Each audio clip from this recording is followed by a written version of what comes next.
दोस्तों, इस वीडियो में जिस घटना की कहानी आपको बताने जा रहे हैं वो घटना 1873 में ब्रिटिश इंडिया के बंगाल में घटित हुई थी। बंगाल के तारकेश्वर नाम के एक गांव में एलोकेशी नाम की एक लड़की अपने माता पिता के साथ रहा करती थी। एलोकेशी दिखने में काफी खूबसूरत थी। आज से 100-150 साल पहले लड़कियों की शादी कम उम्र में कर देना कोई नई बात नहीं थी, बल्कि लड़कियां 12 से 13 साल की होती थीं कि उसकी शादी कर दी जाती थी। एलोकेशी की उम्र भी 13 साल हो चुकी थी और इसके माता पिता भी अपनी बेटी के लिए एक अच्छे लड़के की तलाश में लग गए थे। आज भी सरकारी नौकरी वाले लड़कों की डिमांड बहुत ज्यादा है और लोग सरकारी नौकरी वाले को कुछ ज्यादा ही प्राथमिकता देते हैं।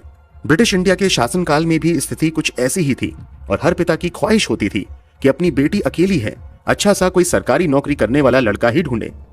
चूंकि एलोकेशी बहुत ज्यादा खूबसूरत थी, इसलिए इसके माता पिता को रिश्ते ढूंढने में ज्यादा मुश्किल नहीं होती है, बल्कि सामने से आकर कई लड़के वालों ने ही शादी का प्रस्ताव दिया था, मगर घर वालों ने उन सभी रिश्तों को रिजेक्ट कर दिया था। इसी बीच एलोकेशी के पिता को पता चलता है कि पास के गांव में उच्च जाति का बंगाली लड़का है जो देखने में भी अच्छा है, और सबसे अच्छी बात यह है कि वो लड़का ब्रिटिश इंडिया की आर्मी में सरकारी नौकरी कर रहा है। ऐसा लड़का ढूंढना तो उस जमाने में लगभग हर पिता का सपना होता था। एलोकेशी के माता पिता की मानो मुंह मांगी मुराद पूरी हो गई। उन्होंने जल्दी से अपनी बेटी का रिश्ता लड़के वालों के यहां भेजा। लड़के का नाम नवीन था। उस जमाने में लड़की दिखाने या देखने की परंपरा नहीं थी, बस घर घराना और लड़का पसंद आ जाए तो शादी हो जाती थी। नवीन के घर वालों को सब कुछ पसंद आ जाता है और नवीन तथा एलोकेशी की शादी हो जाती है।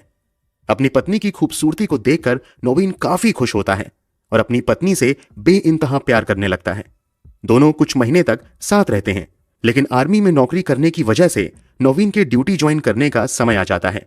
नवीन अपनी पत्नी को अपने सास ससुर के घर यानी एलोकेशी को उसी के माता पिता के पास तारकेश्वर गांव में ही छोड़कर अपनी ड्यूटी पर चला जाता है।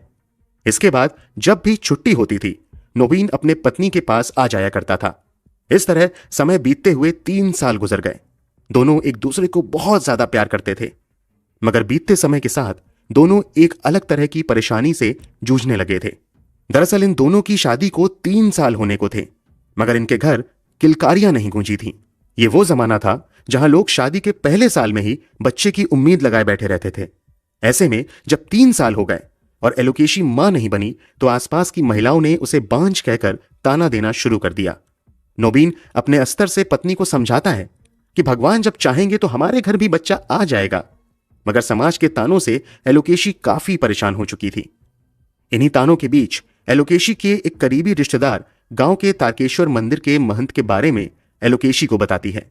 दरअसल तारकेश्वर मंदिर के महंत माधवचंद्र गिरी के बारे में मशहूर था कि वो उच्च कोटि के ब्राह्मण हैं। इस कारण इनके पास ऐसी तंत्र मंत्र की विद्या और शक्तियां मौजूद हैं जिसके जरिए ये बांझ महिलाओं को मां बनाने का सुख देते हैं। माधवचंद्र गिरी तारकेश्वर मंदिर के महंतों में सबसे पावरफुल थे और पूरे इलाके में इनकी ख्याति थी। अपने रिश्तेदार की सलाह पर एलोकेशी भी फैसला करती है कि संतान का सुख प्राप्त करने के लिए वो भी तारकेश्वर मंदिर के मुख्य महंत माधवचंद्र गिरी से मिलने जाएगी। इस बात की जानकारी एलोकेशी अपने पति नवीन को भी देती है कि वो महंत से इलाज करवाने जाएगी ताकि हमारे घर भी किलकारियां गूंज सकें। नवीन अपनी पत्नी को महंत से इलाज करवाने की इजाजत दे देता है। इस तरह एक दिन एलोकेशी अपनी करीबी रिश्तेदार के साथ मंदिर के महंत के पास अपने बांझपन का इलाज करवाने जाती है। जब मंदिर का महंत माधवचंद्र गिरी पहली बार एलोकेशी को देखता है तो वो भी बस एलोकेशी को देखता ही रह जाता है और पहली ही नजर में एलोकेशी महंत को इतनी ज्यादा पसंद आ जाती है कि महंत की नीयत डोल जाती है। जिस रिश्तेदार के साथ एलोकेशी मंदिर आई थी, उस रिश्तेदार को महंत मंदिर के बाहर इंतजार करने को कहता है और वो एलोकेशी को लेकर तारकेश्वर मंदिर के अहाते में बने अपने कमरे में लेकर चला जाता है। यहां पर महंत एलोकेशी को एक प्रसाद खाने के लिए देता है और कहता है कि इस प्रसाद के सेवन से ही तुम्हें संतान सुख की प्राप्ति होगी। इतना सुनने के बाद एलोकेशी तुरंत वहीं पर महंत के बताए अनुसार प्रसाद खा लेती है, लेकिन वो प्रसाद खाते ही एलोकेशी बेहोश हो जाती है। दरअसल एलोकेशी को देखने के बाद महंत की नीयत तो डोल गई थी, इसलिए वो एलोकेशी के साथ गलत करने की नीयत बना लेता है और प्रसाद के नाम पर बेहोशी की कोई चीज मिलाकर एलोकेशी को प्रसाद खाने के लिए दे देता है। जब एलोकेशी बेहोश हो जाती है तो महंत उसके साथ बलात्कार करता है। कुछ समय बाद जब एलोकेशी की बेहोशी टूटती है तो उसे भी पता चल जाता है कि महंत ने उसके साथ गंदा काम किया है।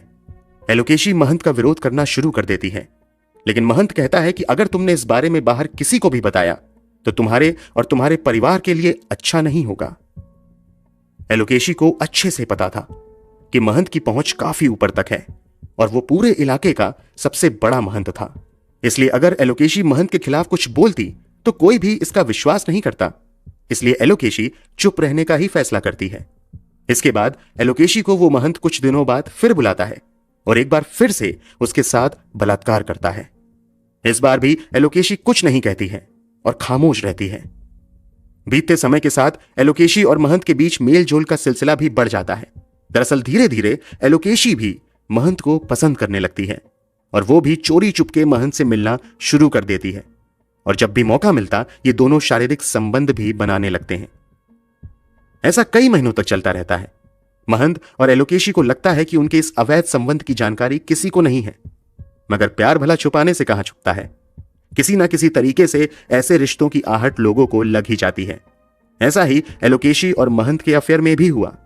धीरे धीरे गांव और फिर आसपास के इलाकों में महंत और एलोकेशी के प्यार के चर्चे होने शुरू हो गए।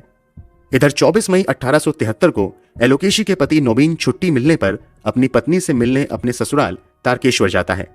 नोबिन अपनी पत्नी से मिल पाता उससे पहले ही गांव में घुसते ही लोग उसे बड़ी ही अजीब नजरों से घूरना शुरू कर देते हैं और कुछ लोग उसे नामर्द तक बुलाने लगते हैं। नोबिन कुछ समझ नहीं पाता है कि आखिर ये सब हो क्या रहा है।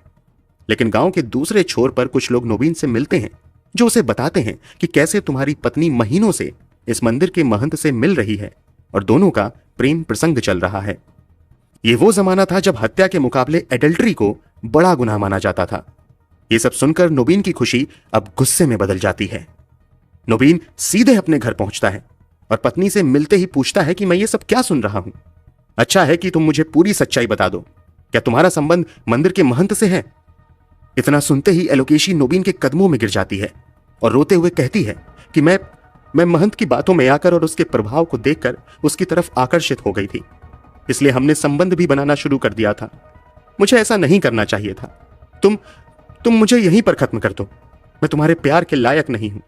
तुम बहुत अच्छे हो। मैंने तुम्हारे साथ धोखा किया है और इसकी जो सजा तुम मुझे दोगे मुझे मंजूर होगी। एलोकेशी तुरंत अपना गुनाह कबूल कर लेती है और हर सजा के लिए तैयार भी हो जाती है। मगर नोबिन चूंकि एलोकेशी से बेपनाह प्यार करता था, इसलिए वो अपनी पत्नी को एक और मौका देने का फैसला करता है और फिर अपनी पत्नी को जमीन से उठाकर गले लगा लेता है और उसे माफ कर देता है। अगले 3 दिन तक यानी 24 मई से 27 मई तक नोबिन अपनी पत्नी के ही साथ रुकता है। इसी बीच नोबिन और एलोकेशी प्लान बनाते हैं कि गांव में उन्हें सम्मान के साथ कोई नहीं रहने देगा, इसलिए बेहतर है कि हम दोनों यहां से दूर जाकर कहीं रहें। प्लान के मुताबिक 27 मई 1873 को नोबिन अपनी पत्नी को लेकर गांव छोड़कर जाने के लिए घर से निकलता है, लेकिन कुछ ही दूरी पर महंत के गुंडे नोबिन का रास्ता रोक लेते हैं और एलोकेशी को गांव से बाहर ले जाने का विरोध करने लगते हैं। महंत के गुंडे नोबिन के साथ मारपीट भी करना शुरू कर देते हैं। दरअसल इन गुंडों को महंत ने खुद ही एलोकेशी को रोकने के लिए भेजा था, क्योंकि महंत को एलोकेशी और नोबिन के गांव छोड़ने की जानकारी एलोकेशी के माता पिता ने ही दे दी थी। कहा जाता है कि एलोकेशी का महंत से अवैध संबंध एलोकेशी के माता पिता की मर्जी से था और एलोकेशी के माता पिता नहीं चाहते थे कि एलोकेशी गांव छोड़कर जाए, इसलिए उसने महंत को जानकारी दे दी थी। जब महंत के गुंडे नोबिन और एलोकेशी को गांव के बाहर जाने से रोकते हैं तो इस पर नोबिन को बहुत ज्यादा गुस्सा आ जाता है और वो आपे से बाहर होकर अचानक अपने पास मौजूद फिश नाइफ यानी बोटी से सीधे अपनी पत्नी एलोकेशी के गर्दन पर वार करता है और एक ही वार में पत्नी का सर धड़ से अलग कर देता है। उस समय एलोकेशी की उम्र महज 16 साल थी। नोबिन के ऐसा करते ही महंत के गुंडे वहां से भाग जाते हैं। दूसरी तरफ नोबिन अपनी पत्नी का सर अपनी गोद में लिए पत्नी की लाश के पास बैठकर दहाड़े मारकर रोने लगता है। जब उसका गुस्सा कुछ शांत होता है तो वो कहता है कि ये मैंने क्या कर दिया, मैंने अपने ही हाथों से अपनी प्रिय पत्नी की हत्या कर दी। इसके बाद वो खुद को संभालता है और एक हाथ में फिश नाइफ तथा दूसरे हाथ में पत्नी की कटी हुई मुंडी लेकर नजदीकी पुलिस स्टेशन जाता है और सारी कहानी सुनाकर सरेंडर कर देता है। पुलिस पूरी कहानी जानने के बाद तुरंत नोबिन को गिरफ्तार कर लेती है और अब मामला कोर्ट में चला जाता है। इधर नोबिन द्वारा अपनी ही पत्नी के हत्या की खबर धीरे धीरे पूरे आसपास के गांव में फैल जाती है। जब लोगों को पता चलता है कि पत्नी का नाजायज संबंध मंदिर के महंत से था इसलिए नोबिन ने पत्नी की हत्या कर दी, तो लोग नोबिन के खिलाफ जाने की बजाय इस हत्या का समर्थन करने लगते हैं और नोबिन की रिहाई की मांग करने लगते हैं। लोगों की यह राय थी कि नोबिन ने जो कुछ भी किया अपने सम्मान को बचाने के लिए किया। उसे अपने सम्मान को बचाने का पूरा हक है, इसलिए उसने जो भी किया उसमें कुछ भी गलत नहीं। लोगों की नजर में इस हत्या का असल दोषी महंत था, जिसने पहले तो नोबिन की पत्नी के साथ गलत किया और फिर नोबिन को गांव से बाहर जाने से रोकते हुए उसे अपनी पत्नी की हत्या करने के लिए मजबूर कर दिया। जैसे जैसे इस घटना की जानकारी लोगों तक पहुंचती गई, लोगों का समर्थन नोबिन के प्रति बढ़ता चला गया। कमाल की बात तो यह थी कि उस जमाने में जो भी न्यूज़पेपर आते थे, उन सभी ने इस मुद्दे को प्रमुखता से कवर करना शुरू कर दिया। इस तरह इस केस की जानकारी पूरे बंगाल में फैल गई। अब वैचारिक तौर पर बंगाल दो हिस्सों में बंट चुका था।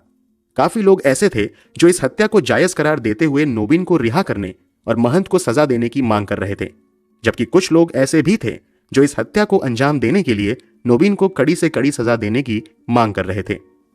इधर पुलिस ने नोबिन के साथ साथ मामले की छानबीन करने के बाद महंत को भी गिरफ्तार कर लिया था। इस केस की सुनवाई हुगली सेशन कोर्ट में शुरू होती है और इस केस को भारतीय जज सुनते हैं। केस की सुनवाई के दौरान माहौल ऐसा बन गया था कि आम जनता से कोर्ट परिसर भर जाता था। लोग नोबिन के समर्थन में नारे लगाने लगते थे। पत्रकारों की जबरदस्त दिलचस्पी से पूरे बंगाल की नजर एक एक हियरिंग पर होती थी। नोबिन की ओर से यह केस उस जमाने के बंगाल के सबसे बड़े वकीलों में गिने जाने वाले उमेश चंद्र बनर्जी लड़ रहे थे। नोबिन के वकील की ओर से दलील दी गई कि जब नोबिन को अपनी पत्नी के अफेयर के बारे में मालूम चला तो नवीन गुस्से की हालत में आपा खो बैठा।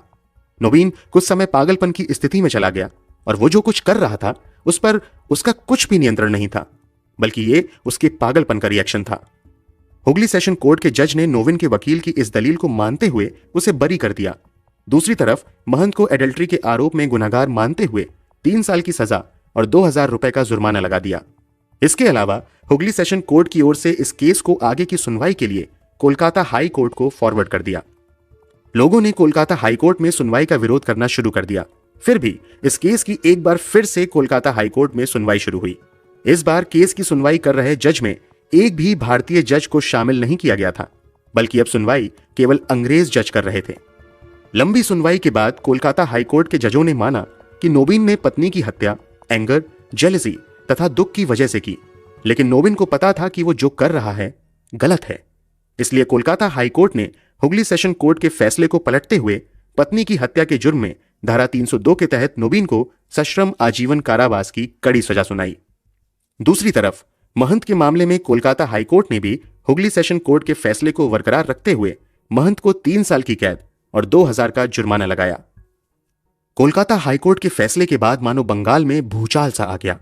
लोग सड़कों पर उतरकर नोबिन के समर्थन में तथा कोलकाता हाईकोर्ट के विरोध में नारेबाजी करने लगे और कई जगह जबरदस्त विरोध प्रदर्शन होने लगा। कमाल की बात तो यह थी कि इन विरोध प्रदर्शनों में और नवीन का समर्थन करने वाले लोगों में आम लोग ही नहीं, बल्कि उस समय के पढ़े लिखे लोग और ऊंची हैसियत रखने वाले लोग भी शामिल थे। इसी दौरान समाज में ऊंची पहुंच रखने वालों ने नवीन के समर्थन में हस्ताक्षर अभियान चलाना शुरू कर दिया और नवीन की सजा को खत्म करने के लिए अदालतों में याचिका दायर करनी शुरू कर दी। कहा जाता है कि उस समय नोबिन के समर्थन में चलाए गए हस्ताक्षर अभियान में 10,000 से भी ज्यादा लोगों ने हस्ताक्षर किया था ताकि नोबिन को जेल से रिहा किया जा सके। इन सब में समय बीतता गया और अपनी 3 साल की सजा पूरी करने के बाद तारकेश्वर मंदिर का महंत जेल से रिहा हो गया। कुछ समय बाद एक बार फिर से महंत के समर्थकों ने उसे मंदिर का महंत बना दिया। इससे लोगों का गुस्सा फिर से बढ़ना शुरू हो गया और एक बार फिर से लोगों ने नवीन को जेल से रिहा करने के लिए अभियान चलाना शुरू कर दिया और आखिरकार लोगों के भारी दबाव की वजह से कोर्ट ने 2 साल बाद नोबिन को जेल से रिहा कर दिया। नोबिन समाज का एक हीरो बन चुका था, मगर पत्नी की हत्या करके आजादी के बावजूद वो गिल्टी फील करने लगता है। नोबिन के बारे में कहा गया कि जेल से आजादी मिलने के बाद दुख की वजह से ये किसी अज्ञात जगह चला गया और बंगाल से इसने अपना रिश्ता ही खत्म कर लिया। कुछ रिपोर्ट में दावा किया गया कि जेल से रिहाई के बाद नोबिन ने अपनी बाकी की जिंदगी काला पानी नाम की जगह पर जाकर बिताई थी ताकि वो पुरानी यादों को भुलाकर वहां चैन से रह सके। दोस्तों, आपकी नजर में नोबिन और महंत में से ज्यादा दोषी कौन था? कमेंट बॉक्स में जरूर बताएं। अगर आपको हमारी मेहनत पसंद आई हो तो इस वीडियो को लाइक करते हुए शेयर भी करें। क्राइम की दुनिया से जुड़ी ऐसी ही दूसरी कहानियों के लिए इस चैनल को सब्सक्राइब करें और बेल आइकन भी दबा लें। मिलते हैं अगली वीडियो में जुर्म की दुनिया से जुड़ी एक और दिल दहला देने वाली दास्तान के साथ। तब तक अपना ख्याल रखें। धन्यवाद।